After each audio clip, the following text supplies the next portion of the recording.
on s'est rendu compte avec les événements qu'il y a eu dans le monde arabe qu'il y avait un monde qu'on appelle le monde virtuel, animé par des blogueurs et des internautes, qui jusqu'à présent on pensait que c'était quelque chose qui se passait dans la marginalité de la scène publique d'une façon générale, que c'était un espace pour les individus, pour leurs personnes, pour des relations entre groupes de personnes, pour des choses intimes, pour des choses personnelles, etc. Avec les événements qui sont passés en Tunisie, puis en Égypte et un petit peu partout, on s'est rendu compte que cette place est devenue une place publique, dans le sens où elle influe sur le cours des choses publiques, et principalement la politique. Et donc, il faut se poser la question, est-ce que ce qu'on appelait à l'époque, depuis toujours, l'agora politique, là où se décident les choix politiques, les changements de régime, voire les révolutions, c'est dans les institutions où maintenant il y a cet espace qu'on appelle le cyberespace qui peut avoir une influence sur ça. Voilà le premier paramètre à interroger, c'est un paradigme. Deuxième paradigme concernant cette région, mais il se trouve qu'il concerne aussi la région du Nord, principalement les pays méditerranéens du Nord, c'est que, deuxième paradigme, c'est que cet espace est animé essentiellement par les jeunes. Et des jeunes qui sont indignés au Nord par la situation sociale d'une façon générale, et au Sud par la question de la liberté et de la dignité. Donc je vais m'interroger, est-ce qu'il y a moyen de pouvoir, en tant que sociologue des médias, réfléchir à une façon d'approche méthodologique pour essayer d'analyser ce phénomène indépendamment des frontières et des cultures. Voilà le deuxième paradigme. Le troisième paradigme, c'est est-ce que le monde, on parle de printemps arabe, est-ce que c'est un paradigme qui réunit ces 22 ou 23 pays, ou est-ce que c'est quelque chose qui est perméable à chaque contexte national? Moi, je réponds par le fait que c'est une mosaïque, ce n'est pas un monde unique ou unifié. C'est une mosaïque et il faudra s'intéresser à chaque cas tout seul, tout en prenant en considération qu'il y a cet espace virtuel qui donne les outils à tout le monde sur le même pied d'égalité pour changer les régimes, pour changer la façon de vivre ensemble. Et enfin, la conclusion qui est sous forme d'un questionnement ouvert sur le futur. Quid de l'avenir à partir de cette révolte cybernétique qui est devenue physique sur les places publiques, qui a changé les institutions et les gouvernements et les chefs d'État et tout ça? Est-ce que ça va déboucher sur un projet politique? Est-ce que finalement la démocratie va y gagner? Va y gagner avec un rythme peut-être qui fera l'économie du temps, vu le rythme compris. En quelques mois, on a changé de régime politique en Tunisie. Bon, la Libye, c'est un peu spécial parce que la violence s'en est mêlée. Parce que l'une des données de ce mouvement, c'est qu'il est pacifique, sauf le cas de la Libye. Et le cas aussi qui est en cours de la Syrie. Voilà le type d'interrogation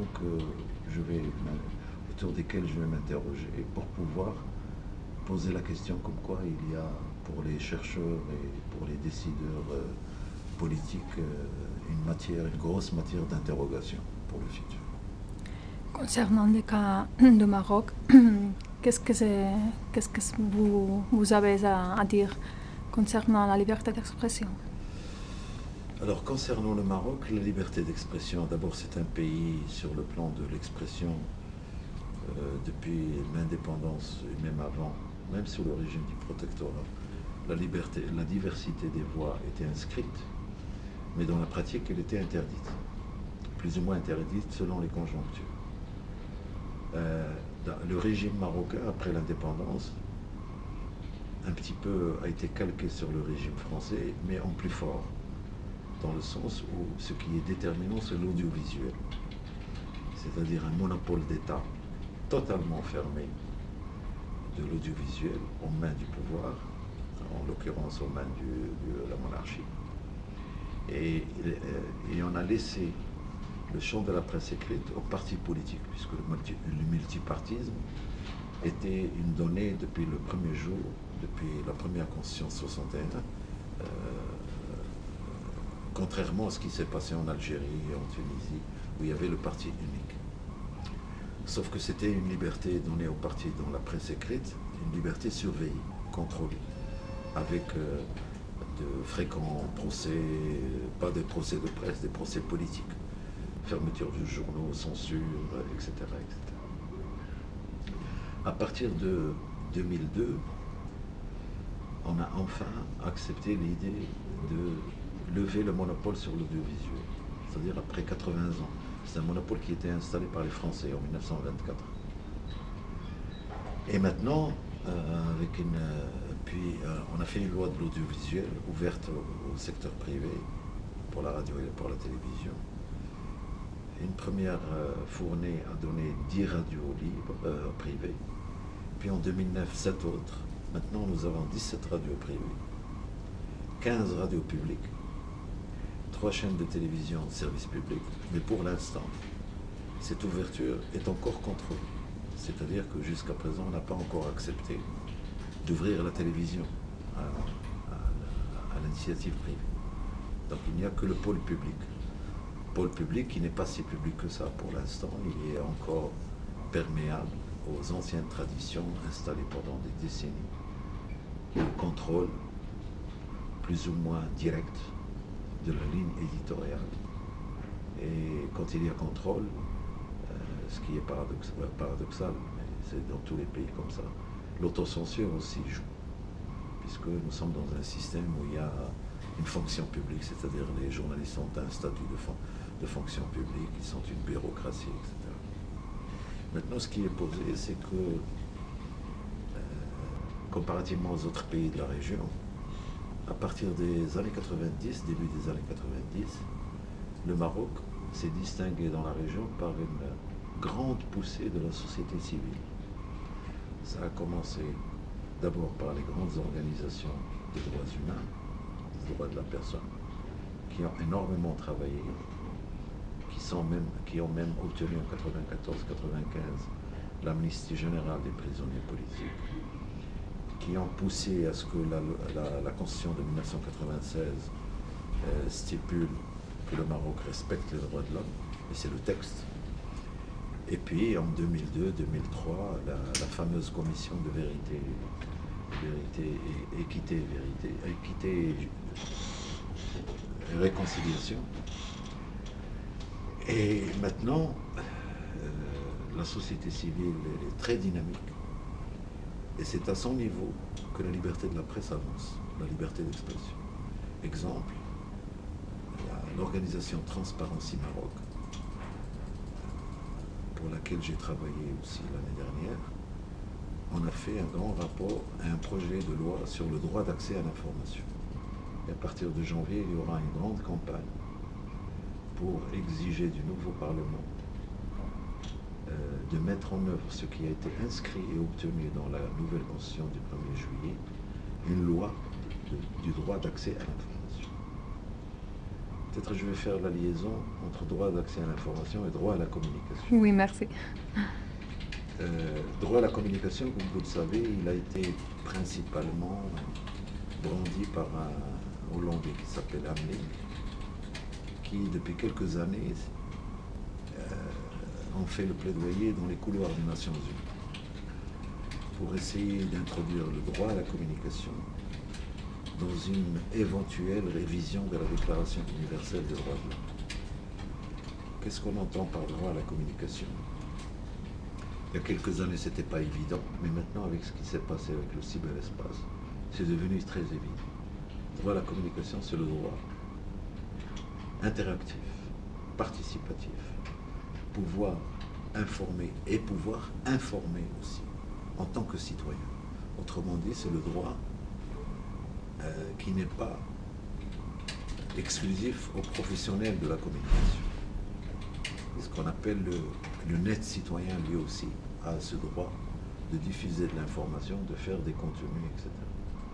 Mais avec ça, pour qu'il y ait quand même une régulation, parce qu'il y a l'obligation de respecter les droits et les libertés des autres, il y a une charte qui a circulé, qui circule toujours, qu'on appelle la charte de la communication des peuples, qui donne des valeurs éthiques pour pouvoir mettre en œuvre ce droit à la communication sans porter atteinte aux autres droits humains, comme par exemple tomber dans la diffamation, ou tomber dans la haine, la violence, etc., etc.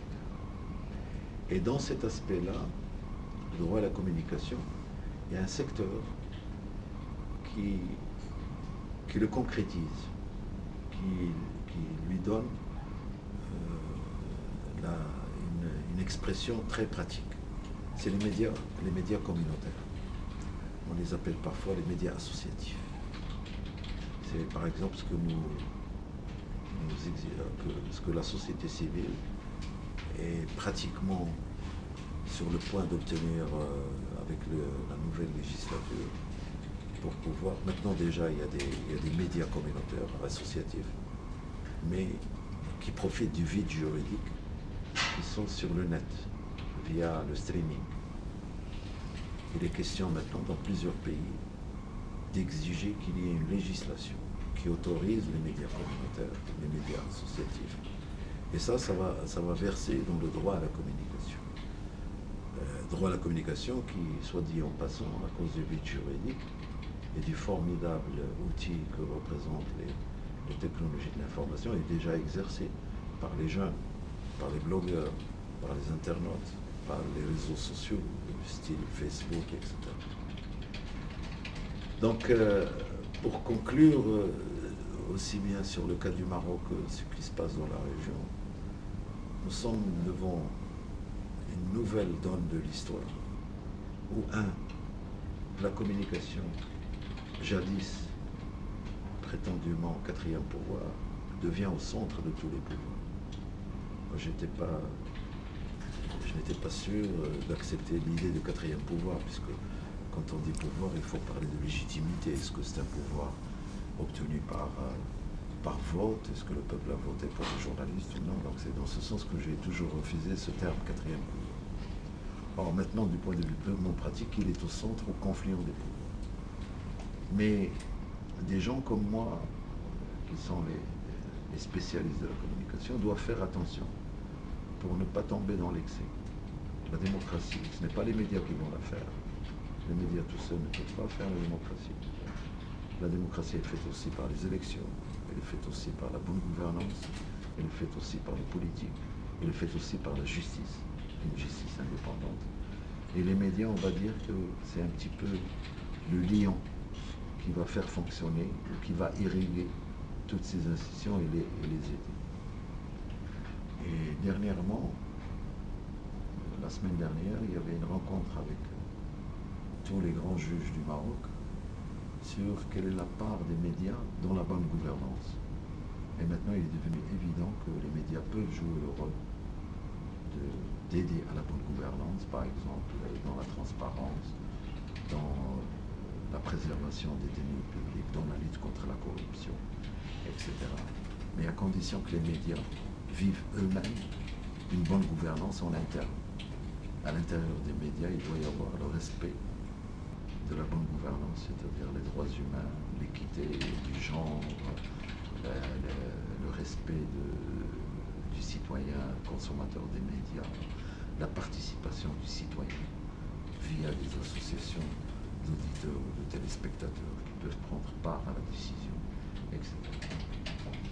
Donc, autrement dit, si on rentre par la porte de la communication et des nouvelles technologies, on risque de tomber sur les mêmes questionnements, sur les mêmes défis d'avenir, qu'on soit au nord ou au sud de la Méditerranée.